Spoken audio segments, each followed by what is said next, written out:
Party के कार्यकर्ताओं को, उनके नेताओं को रोका जाए। देखिए, संभल की घटना पूरे देश के लिए ये बहुत बड़ी दर्दनाक घटना है और हृदय को दहलाने वाली घटना तो ही है। और देश की जो हमारी आपसदारी है, शांति है, आपसदारी है, भाईचारा है और जो प्रदेश की गंगा जमुनी संस्कृति है, उससे इस घटना से असर पड़ता है। लेकिन माननीय उच्चतम न्यायालय ने अपने निर्णय से बहुत बड़ी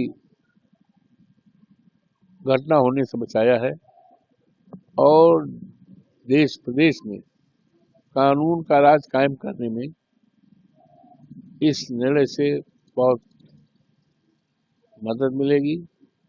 और भारतीय जनता पार्टी जो समाज को तोड़कर डिवाइड एंड रूल, बांटो राज करो का जो रास्ता अपना रही है, उस रास्ते पर कहीं न कहीं रोक लगेगी। क्योंकि देखा गया कि इसके बाद और हमारे जो धार्मिक स्थल हैं, वहाँ पर भी इनकी नज़र भारतीय जनता पार्टी के लोग ये कुछ नहीं करना चाहते। आज महंगाई का सवाल है और इस देश में युवाओं के नौकरी का सवाल है। युवा हमारे देश की सबसे महत्वपूर्ण दौलत है। किसी देश की दौलत हीरा जवाहरात, सोना चांदी नहीं, बल्कि देश के इंसान, देश के नौजवान हैं। आज उनके हाथों में सरकारी नौकरी देने का सवाल है। आज महंगाई, अभी आज ही कल में महंगाई बढ़ी है। जो रसोई गैस होता है 16 रुपये बढ़ गया, ऑटोमेटिक 1650 से एलपीजी कमर्शियल है, बढ़ गया। जबकि हमारे देश के प्रधानमंत्री जी ने कहा था कि हमारी सरकार बनाओ 100 दिन में महंगाई हम रोकेंगे। तो महंगाई तो 7वें आसमान में चली गई। तो इसलिए संभल की घटना और इस बात को लेकर हम लोग सदन में उठाना चाहते थे, लेकिन सरकार अपने निकम्मेपन, अपनी कमियों को, अपनी खामियों को छिपाने के लिए सदन चलने नहीं दिया, जो कि जिसके माध्यम से हम सभी लोग देश और दुनिया को भारतीय जनता पार्टी के आचरण को बढ़ाने में कामयाब होते। क्या कहना चाहेंगे जो आज सर्वे की टीम है? मुझे कुछ नहीं मालूम कौन आया है, कब आया है। ना तो मुझे किसी जनता ने बताया, ना ही मुझे किसी अधिकारी ने बताया, या हमसे कुछ पूछना चाहेंगे, मिलना चाहेंगे, या उनकी तरफ से कोई बात आती है प्रशासन की तरफ से कि आप अपना कुछ कहना चाहें तो ये मेरे पास कोई इल्म नहीं। मुझे तो आप ही बता रहे हैं कि आई है, मेरे इल्म में नहीं। तक कोर्ट का ताल्लुक है तो हम कोर्ट के जज साहबान हो या कोई आयोग हो, हम उसका स्वागत करते हैं। लेकिन हमें हुकूमत की नियत पर जो है एतमाद नहीं। क्योंकि ये जगह जगह ये हुकूमत की साजिशों से ही ऐसा हो रहा है, बीजेपी गवर्नमेंट की। और ये मस्जिद और चाहे ये मदारिस हो या खानकाएं हो, तो इसमें किसी दूसरे का हाथ नहीं है, इसमें बीजेपी और हुकूमत का हाथ है और इनके जरिए इस काम को अंजाम दे रहे हैं।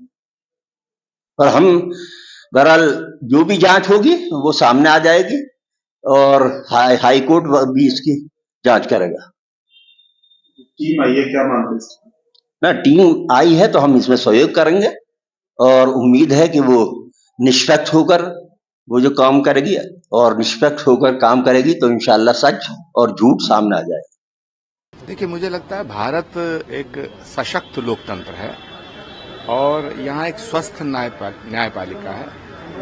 मैं एक ही अपील करना चाहता हूँ कि न्यायपालिका के आदेशों का सम्मान होना चाहिए, न्यायपालिका पर भरोसा होना चाहिए और संभल की आवाम से भी मैं दरख्वास्त करना चाहता हूँ कि ये समाजवादी पार्टी के नेताओं के चक्कर में आके अपने फ्यूचर को, अपने मुस्तकबिल को खराब ना करें। अफजल अंसारी आरोप लगा रहे हैं पुलिस प्रशासन पर, कह रहे हैं कि ये सरकार अंतिम नहीं है, देख लिया जाएगा, बदला लिया जाएगा।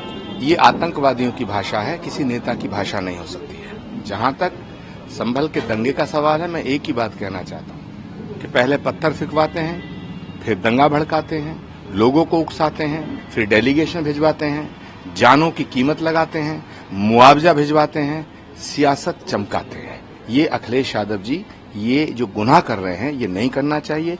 संभल के दंगों में डायरेक्ट या इनडायरेक्ट सीधा सीधा हाथ अखिलेश यादव जी का है, उनके खिलाफ कार्रवाई होनी चाहिए। संभल जो है अब सब कुछ शांत हो गया, लेकिन कल कांग्रेस का डेलीगेशन जाने लगा। अब जब जांच शुरू हो गई है तब फिर डेलीगेशन कांग्रेस कह रहा है कि हम भी जाएंगे कल।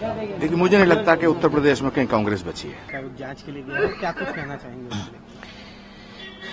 देखिए, भारत में एक स्वस्थ और सशक्त लोकतंत्र है और इसमें एक स्वस्थ और सशक्त स्वतंत्र न्यायपालिका है।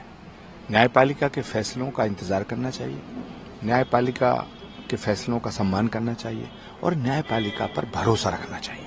मगर कुछ पॉलिटिकल पार्टी, कुछ बड़े नेता संभल को दंगों की आग में झोंक करके अपनी रोटियां सेकना चाहते थे।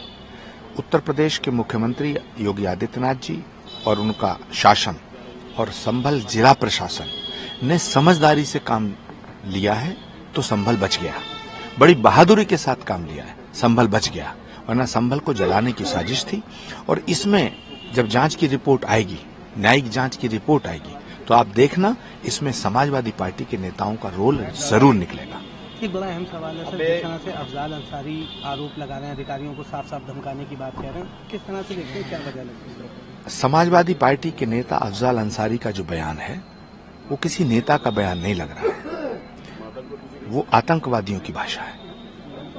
वो डराना चाहते हैं इस देश की सरकार को, उत्तर प्रदेश की सरकार को। वो धमकाना चाहते हैं हिंदुओं को, सनातन को। मैं बताना चाहता हूं ये देश 1000 साल तक गुलाम रहा है, सनातन न मिटा है न मिटेगा। किस तरह से संभल में न्यायिक आयोग सरकार द्वारा बनाया गया था? देखिए, संभल की घटना की न्यायिक जांच भी चल रही है, शासन के निर्देश पर उच्च स्तरीय जांच भी चल रही है। संभल के जो भी दोषी हैं, जो भी गुनाहगार हैं, उनके खिलाफ कानून के तहत कड़ी कार्रवाई होगी और निष्पक्ष जांच होगी। जो भी दोषी होगा, जांच पूरी हो जाने दीजिए, न्यायिक जांच की रिपोर्ट आने दीजिए और माननीय न्यायालय के जो भी आदेश होंगे उनका हम सम्मान करते हुए आगे बढ़ेंगे। अफजल अंसारी जो समाजवादी पार्टी सांसद है, वो देखिए, समाजवादी पार्टी का जो चेहरा है, समाजवादी पार्टी की जो कुकृत्य है वो आज से नहीं है। समाजवादी पार्टी गठन काल से ही गुंडे माफियाओं के कब्जे में रही है और उनकी भाषा शैली भी गुंडों जैसी है, अपराधियों जैसी है। प्रदेश की जनता निर्णय करेगी कि गुंडे माफिया प्रदेश को दंगों की आग में झोंकना चाहते हैं। समाजवादी पार्टी के लोग पहले पत्थर फेंकवाएंगे, ढेला फेंकवाएंगे, गोली कारतूस इकट्ठा करेंगे, दंगा हो जाएगा तो जाकर के वहां राजनीतिक पर्यटन करेंगे। प्रदेश की जनता इनको पास से ऑब्जर्व कर रही है, इनको पूरी तरह से नकार दिया है इन उपचुनाव में और ये अपनी हार और खींच का बदला तरह तरह के बयान देकर के अपनी फेस सेविंग कर रहे हैं और कुछ नहीं है।